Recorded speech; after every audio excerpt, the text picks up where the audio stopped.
आज आप लोगों को एक्सरसाइज 3.5 बताना है, जिसमें वज्र गुणा विधि से दो चरों वाले रैखिक समीकरणों को हल करना है। कैसे हल करेंगे ये देखना है।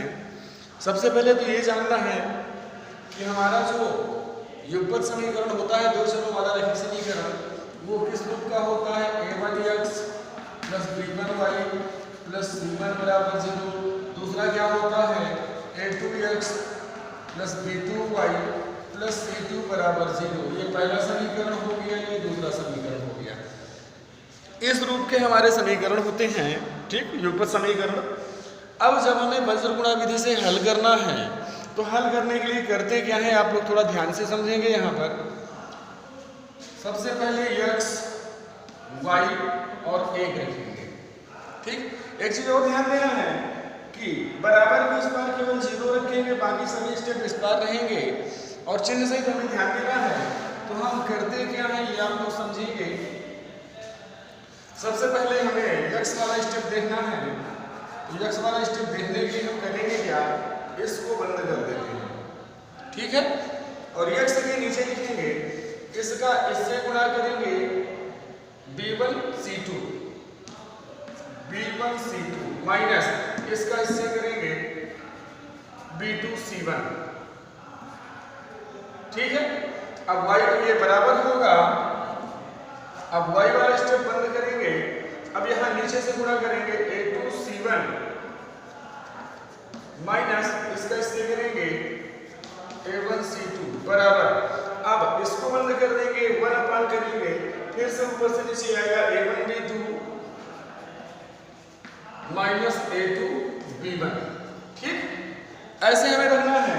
पहले इसको बंद किया, ये y का गुणांक बटे अचर पद इसका माइनस y का गुणांक अचर पद गुणा कर देंगे। इसके बाद y के लिए इसको बंद कर देंगे, नीचे से करेंगे इस बार a2c1 a1c2, ठीक है। इसके बाद 1 बटे इसको बंद करेंगे a1b2 माइनस a2b1, फिर ऊपर से चलेंगे। इस तरह से कर लेंगे। एक तरीका आप लोगों के पास और रहता है, आप लोग करेंगे क्या,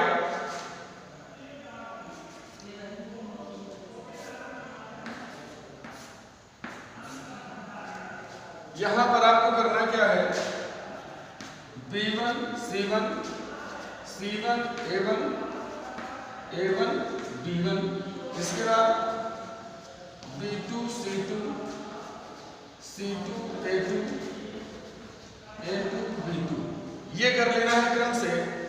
इसका इससे और इसका इससे गुणा, इसका इससे इसका इससे गुणा, इस तरह से इसका इससे और इसका इससे गुणा होता है। और ये यहाँ पर एक पे लगा रहता है। आप लोग ऐसे भी समझ सकते हैं, आसान तरीके दो ठो मैंने बताए, आप लोग आराम से ऐसे कर लेंगे। इसके बाद करेंगे क्या, एक बार इस स्टेप को इसके बराबर करेंगे तो आप x की वैल्यू पा जाएंगे। दोबारा आप इसको 1 के बराबर करेंगे, इन दोनों को आपस में बराबर कर देंगे तो y की वैल्यू मिल जाएगी। इन दोनों को बराबर करेंगे तो आपको x की वैल्यू मिल जाएगी, ठीक है ना। कैसे हल करना है, एक्सरसाइज 3.5 में चलते हैं और मैं पहला सवाल आप लोगों को हल करके बताता हूं कैसे करना है। ये फार्मूला आपका रखा हुआ है ताकि आप लोग आराम से देख सकें। हाँ, पहला इक्वेशन केवल एक ही बता रहा हूं मैं। पहले में 4 सवाल दिए हुए हैं।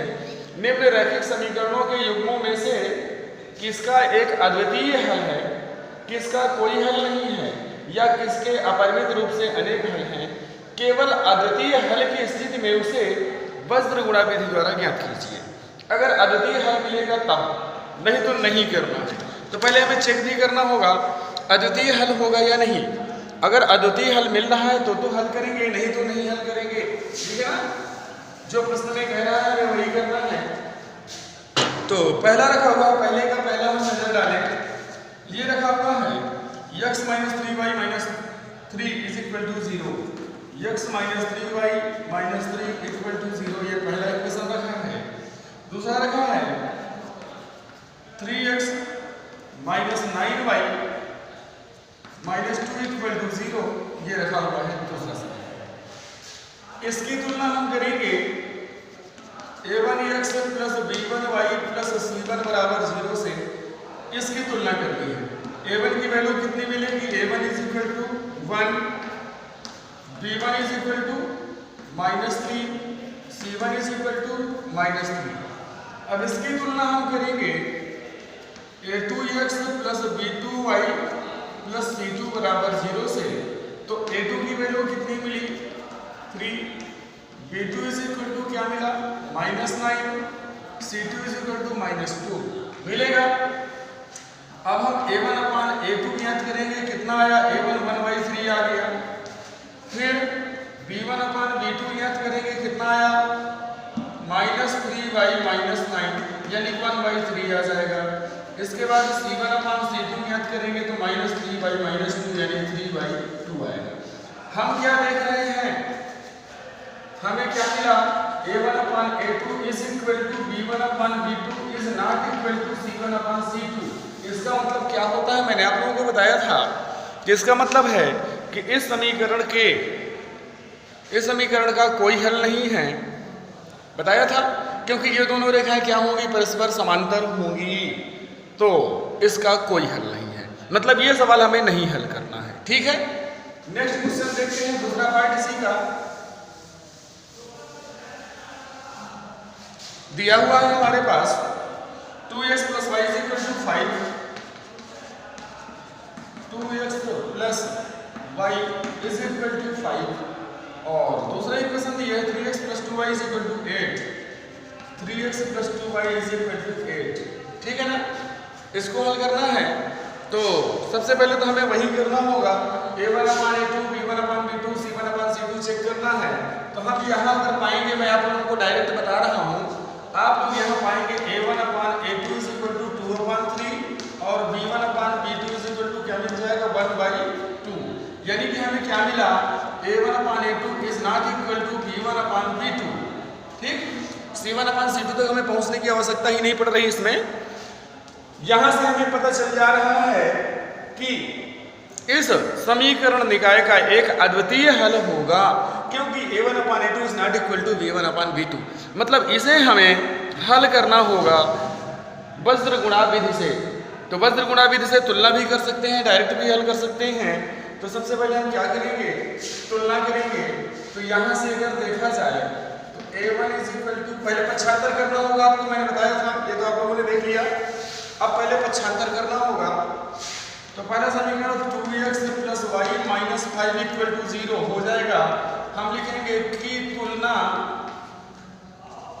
a1x plus b1y plus c1 बराबर 0 से करने पर, तो a1 बराबर कितना आया 2, b1 बराबर 1, c1 बराबर -5 आ गया। दूसरे समीकरण को भी सही करेंगे तो 3x plus 2y minus 8 equal to 0, इसकी तुलना करेंगे हम, किससे करेंगे हम, a2x plus b2y plus c2 बराबर 0 से करने पर तुलना करेंगे तो हमें क्या मिल जाएगा, ध्यान देना है। a2 is equal to 3, b2 is equal to 2, c2 is equal to -8 मिल जाएगा। अब अभी मैंने फार्मूला आपको क्या बताया, x अपान क्या बताया था, आप लोगों को याद होना चाहिए, ठीक है, ध्यान देना चाहिए। क्या बताया मैंने, हम बंद करेंगे, इसका इससे गुणा करेंगे तो b1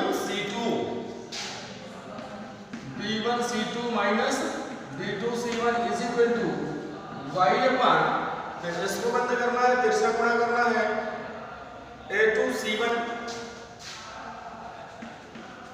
minus a1 c2 is equal to 1 upon a1 b2 minus a2 b1। ये मैंने आप लोगों को बताया है ना।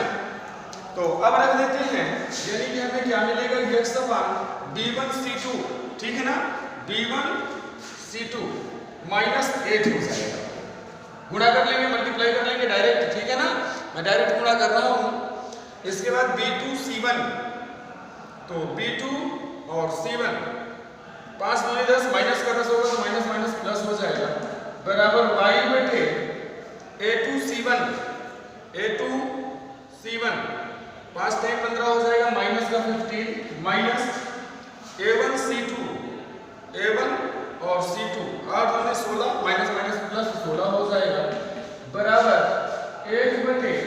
A1 B2 2 दूनी 4 हुआ माइनस A2 B1 3 हुआ।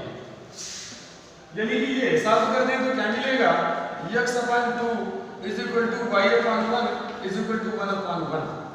तो हमने बताया कि एक बार इन दोनों को बराबर करना है, जब x/2 बराबर 1 तब x बराबर 2 मिल गया, और पुनः जब y/1 बराबर कर देंगे 1/1 यानी y बराबर हमें क्या मिल जाएगा 1 मिल जाएगा।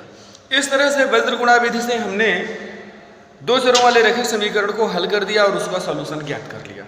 इसी तरह से बाकी सवाल में रखे हुए पहले में आप लोगों को पहले चेक करना है अद्वितीय हल है या नहीं। अगर अद्वितीय हल है तो आप लोग उसके सॉल्यूशन ज्ञात करेंगे। अगर अद्वितीय हल नहीं है, रेखाएं समांतर हैं या समपाती हैं, तो आप लोग उसको नहीं हल करेंगे। ठीक है, नेक्स्ट क्वेश्चन में चलेंगे। क्वेश्चन नंबर दूसरे का पहला देखेंगे, समझेंगे क्या कह रहा है।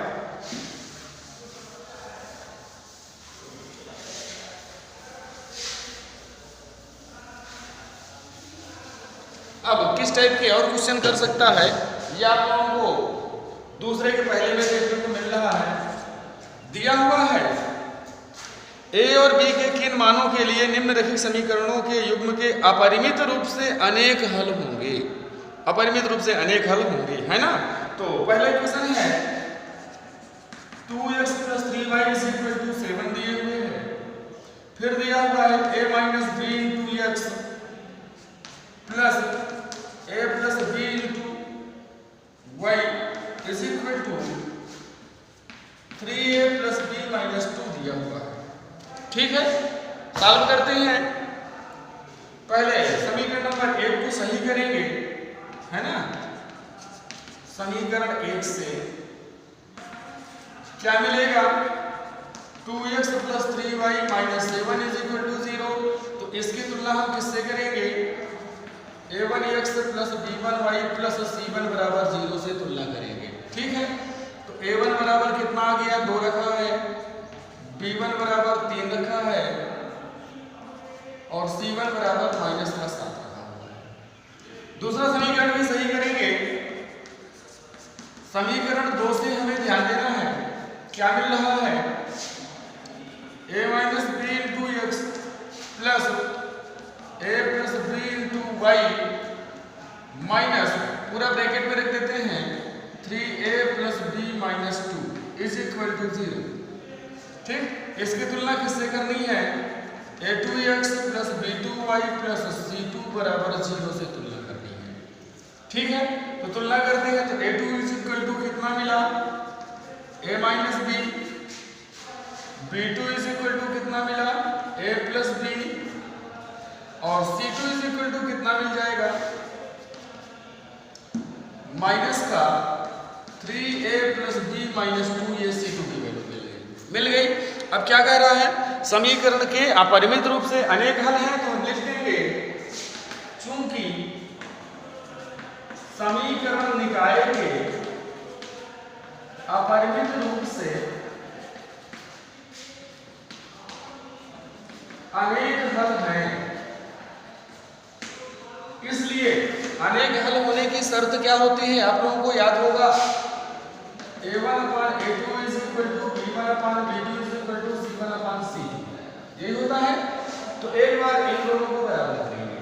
ठीक है, तो पहले कंडीशन में क्या लेंगे a1/a2 = c1/c।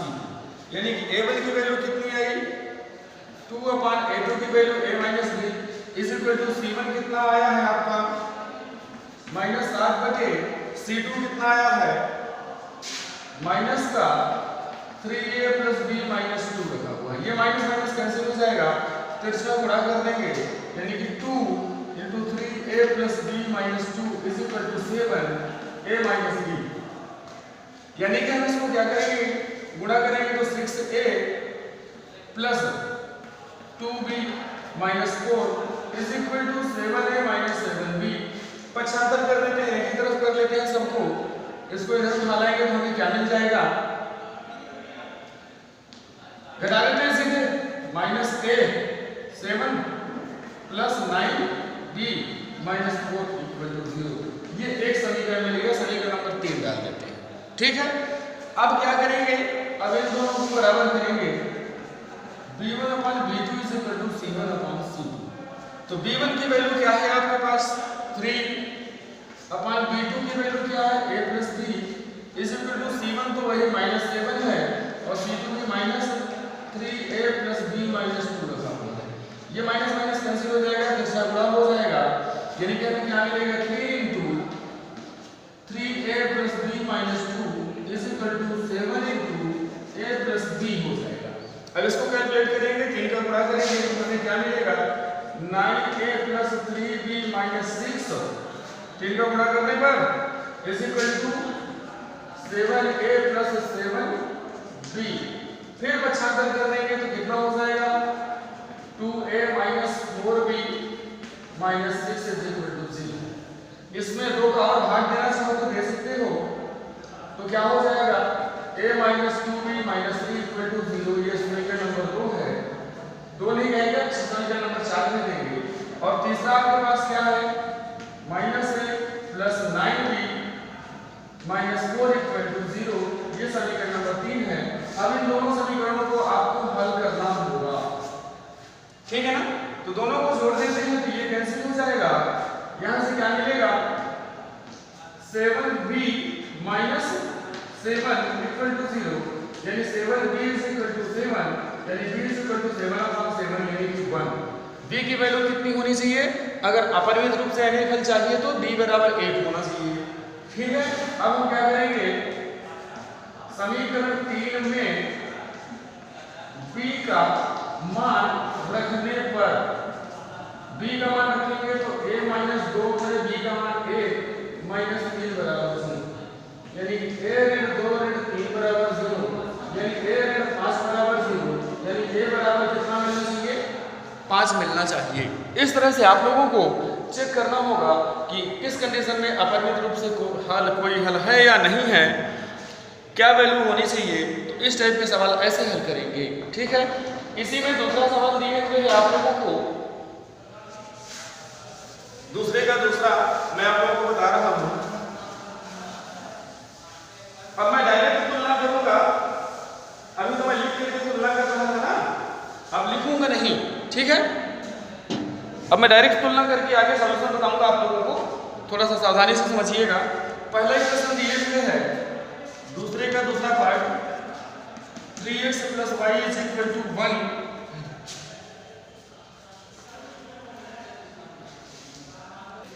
हाँ, दूसरा क्वेश्चन रखा हुआ है 2k minus 1 into x plus k minus 1 into y is equal to 2k plus 1। क्या कहा है, k के किस मान के लिए निम्नलिखित समीकरण युग्म का कोई हल नहीं है। इसमें क्या चाहिए, कोई हल नहीं है। ठीक है ना, तो हम पहले वाले को सही कर लें, पक्षांतर कर लें तो क्या हो जाएगा -1 इक्वल टू 0। दूसरे वाले को सही करें तो माइनस इक्वल टू 0। तो इसकी तुलना a1x plus b1y plus c1 बराबर 0 से करेंगे तो a1 बराबर क्या मिलेगा 3, b1 बराबर 1, c1 बराबर -1। इसकी तुलना a2x plus b2y plus c2 बराबर 0 से करेंगे तो हमें क्या मिलेगा a2 बराबर 2k ऋण 1, b2 बराबर k ऋण 1 और c2 बराबर ऋण 2k धन 1। ठीक है, चूंकि समीकरण निकाय का कोई हल नहीं है, ये कहा है ना, कोई हल किस कंडीशन में नहीं होता है, a1 upon a2 is equal to b1 upon b2 is not equal to c1 upon c2। मतलब हमें केवल इतना लेना पड़ेगा। ठीक है ना, तो हम कितने को लेके चलेंगे a1 अपान a2 यानी कि 3 upon 2k minus 1 is equal to b1 upon b2 1 upon k minus 1। फिर से गुणा कर देंगे तो हमें क्या मिल जाएगा 3 into k minus 1 is equal to 2k minus 1। गुणा कर देते हैं यानी 3k minus 3 is equal to 2k 2k minus 1 पक्षांतर कर देते हैं तो 3k minus 2k is equal to minus 1 plus 3, यानी कि k इज इक्वल टू कितना 2 होना चाहिए। यानी कि अगर इस समीकरण में k बराबर 2 रख दिया जाए तो ये जो समीकरण निकाय हमें दो ठो मिल रहे हैं, इनका कोई हल नहीं है। ठीक है, नेक्स्ट क्वेश्चन की ओर चलते हैं। क्वेश्चन नंबर 3 दिए हुए है, निम्नलिखित समीकरणों के युग्म को प्रतिस्थापन एवं वज्र गुणा विधि से हल कीजिए, यहाँ कौन सी विधि अधिक उपयुक्त है। तो आप लोगों को सीधा सा प्रतिस्थापन विधि अधिक सरल लगेगी, वज्र गुणा विधि थोड़ा सा कठिन लगेगी। ठीक, लेकिन आप देखेंगे वज्र गुणा विधि आपको छोटी पड़ेगी और प्रतिस्थापन विधि बड़ी पड़ेगी। ठीक, यानी कि टोटली देखा जाए तो विधि छोटी है, जल्दी हल हो जाता है, सॉल्यूशन सही मिलता है, मतलब वज्र गुणा विधि अधिक उपयुक्त हो जाती है। प्रतिस्थापन विधि में थोड़ा सवाल लंबा पड़ेगा, टाइम लगेगा, है ना, इसलिए वज्र गुणा विधि आपको अधिक अच्छी लगेगी। देख लीजिएगा, चेक कर लीजिएगा, जैसा रहे वैसे। इसके बाद आपके दिए हुए हैं निम्न समस्या, चौथा क्वेश्चन है, निम्न समस्याओं में रैखिक समीकरणों के युग्म बनाइए और उनके हल यदि उनका अस्तित्व हो किसी बीजगणितीय विधि द्वारा ज्ञात कीजिए। ठीक है, किसी बीजगणितीय विधि द्वारा ज्ञात करना है, तो जिस विधि से आपको हल करना हो हल कर सकते हैं। मैं आप लोगों को समीकरण बनवाए दे रहा हूं, ठीक है, आगे हल आपको करना है। ठीक,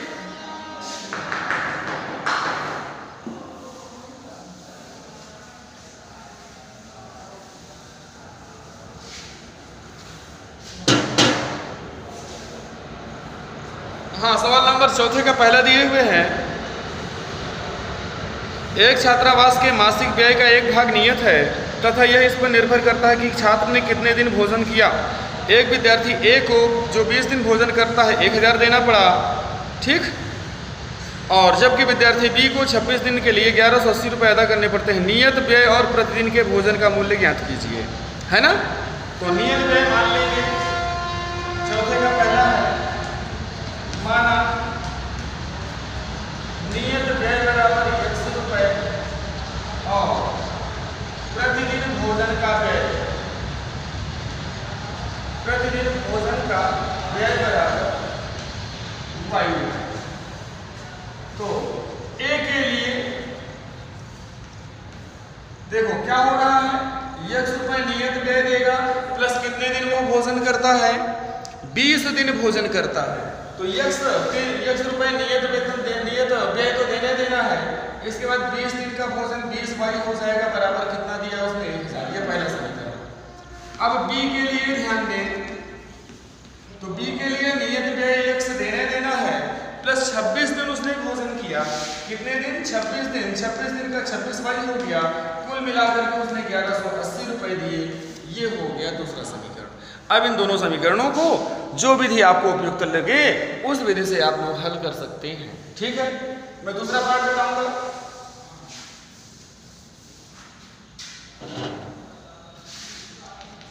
दूसरा पार्ट दिए हुए हैं, एक भिन्न 1/3 हो जाती है जब उसके अंश में 1 घटाया जाता है, और जब वह 1/4 हो जाती है जब हर में 8 जोड़ दिया जाता है। अभिष्ट भिन्न ज्ञात कीजिए। तो उसी तरह से अंश मान लेना है x, हर मान लेना है y, तो हमारी भिन्न क्या हो जाएगी x/y। तो प्रथम शर्तानुसार क्या कहा गया है, जब उसके अंश से 1 घटाया जाता है, अंश से 1 घटा देना है, तब भिन्न कितनी हो जाती है, 1/3 हो जाती है। तिरछा गुणा कर देंगे, यानी कि 3x ऋण 3 बराबर y, यानी कि 3x ऋण y बराबर 3। ये पहला समीकरण। अब द्वितीय शर्तानुसार क्या कह रहा है, भिन्न 1/4 हो जाती है जब हर में 8 जोड़ दिया जाता है। अंश में कुछ नहीं करना है, हर में 8 जोड़ देना है, भिन्न हो जाएगी 1/4। तिरछा गुणा कर देंगे तो 4x बराबर y धन 8 हो जाएगा, यानी कि 4x ऋण y बराबर 8 मिल जाएगा दूसरा समीकरण। ये पहला समीकरण, ये दूसरा समीकरण। आप लोग जिस विधि से चाहें उस विधि से हल कर सकते हैं, ये आप इसके लिए फ्री हैं। ठीक है, नेक्स्ट क्वेश्चन की ओर चलेंगे।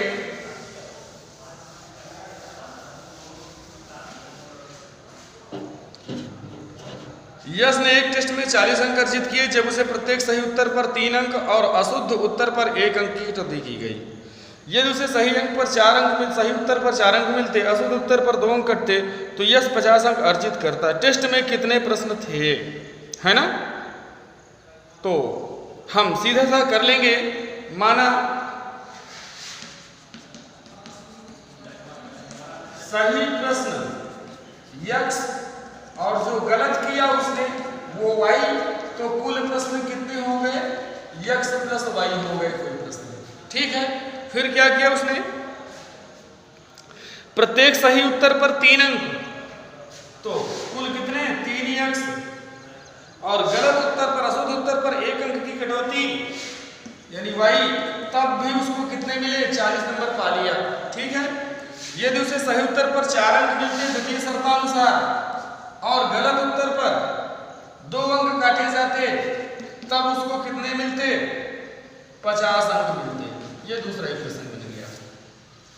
ठीक, इसको हल करना है, यक्स वाई का मान ज्ञात करना है। जब यक्स वाई का मान आ जाएगा तो कुल प्रश्न यक्स प्लस वाई हो जाएगा। ठीक है ना? कुल प्रश्न पूछा गया, कुल प्रश्नों की संख्या यक्स प्लस वाई हो जाएगी। ठीक, इस तरह से आप लोग इसको भी हल कर लेंगे। अगला नंबर देखेंगे। एक राजमार्ग पर 2 स्थान ए और बी 100 किलोमीटर की दूरी पर हैं। एक कार ए से तथा दूसरी कार बी से एक ही समय चलना प्रारंभ करती है। यदि ये कारें भिन्न भिन्न चालों से एक ही दिशा में चलती हैं तो वे 5 घंटे पश्चात मिलती हैं। दोनों कारों की चाल का मान ज्ञात कीजिए। यह सवाल अशुद्ध छपा हुआ है किताब में, इसको सही कर लेना है। ठीक, मैं बोले दे रहा हूं क्या होना चाहिए। एक राजमार्ग पर 2 स्थान ए और बी 100 किलोमीटर की दूरी पर स्थित हैं। एक कार ए से तथा दूसरी कार बी से एक ही समय चलना प्रारंभ करती हैं। यदि ये कारें भिन्न भिन्न चालों से एक ही दिशा में चलती हैं तो वे 4 घंटे पश्चात मिलती हैं, और यदि वे विपरीत दिशा में चलती हैं तो 1 घंटे पश्चात मिलती हैं। ठीक, इतना जोड़ना है। यदि वे विपरीत दिशा में चलती हैं तो 1 घंटे पश्चात मिलती हैं। दोनों कारों की चाल का मान ज्ञात कीजिए। ठीक है, तो हम मान लेंगे। माना ये चौथा नंबर है, चौथे का चौथा। माना तेज चलने वाली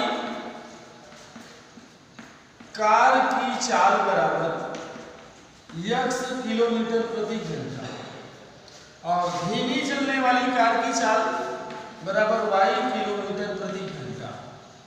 ठीक है, प्रथम शर्तानुसार क्या कह रहा है? जब ये कारें एक ही दिशा में चलती हैं, ये ए हो गया, ये बी हो गया, ये एक दूसरे से 100 किलोमीटर की दूरी पर है। जब ये एक ही दिशा में, ये भी इधर चले और ये भी इधर चले, तो ये जाकर के 5 घंटे में दोनों मिल जाती हैं। मतलब कार ए 5 घंटे में कितनी दूरी गई? 5 यक्स, और कार बी कितनी दूरी गई 5 घंटे में? 5 वाई।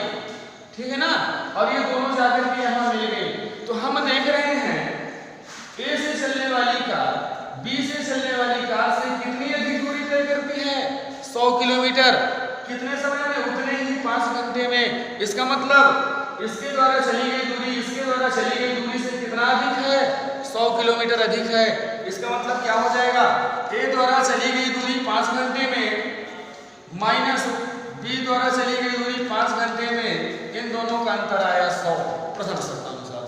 द्वितीय शर्तानुसार क्या कह रहा है कि अगर दोनों एक दूसरे की विपरीत दिशा में चलते, ये इधर चले ये इधर चले, है ना? दोनों एक दूसरे की विपरीत दिशा में चलती हैं तो दोनों 1 घंटे में मिल जाती हैं। मतलब दोनों मिलकर के 1 घंटे में कितनी दूरी तय करती हैं? 100 किलोमीटर तय करती हैं। मतलब यक्स प्लस वाई बराबर 100। ये दूसरा समीकरण, और आप इस सवाल को हल कर लेंगे। ठीक है, अगला सवाल मैं बताऊंगा अभी आपको।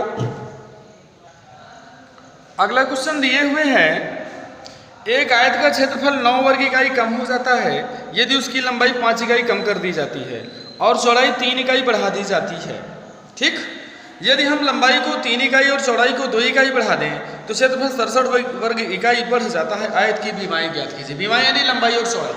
तो हम मान लेंगे पांचवा है चौथे का, माना आयत की लंबाई बराबर x, चौड़ाई बराबर y, इसलिए क्षेत्रफल क्या हो जाएगा, क्षेत्रफल बराबर लंबाई गुणे चौड़ाई। ठीक है ना। अब प्रथम शर्तानुसार क्या कह रहा है, आयत का क्षेत्रफल 9 वर्ग इकाई कम हो जाता है यदि लंबाई 5 कम कर दें और चौड़ाई 3 बढ़ा दें।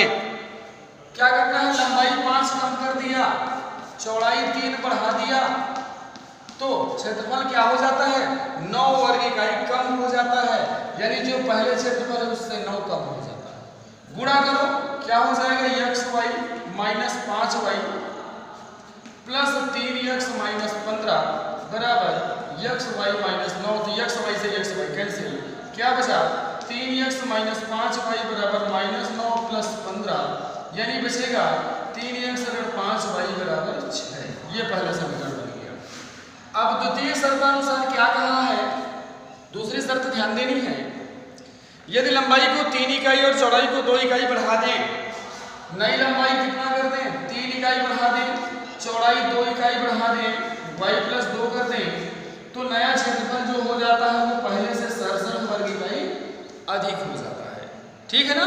इससे हम दूसरा समीकरण बना लेंगे। गुणा करते हैं, xy plus 3y plus 2x plus 6 बराबर xy प्लस 67। xy कैंसिल हो जाएगा, क्या बचा हमारे पास, 2x प्लस 3y बराबर 67 में हमें 6 घटाना पड़ेगा, यानी कि 2x प्लस 3y बराबर बचा 61।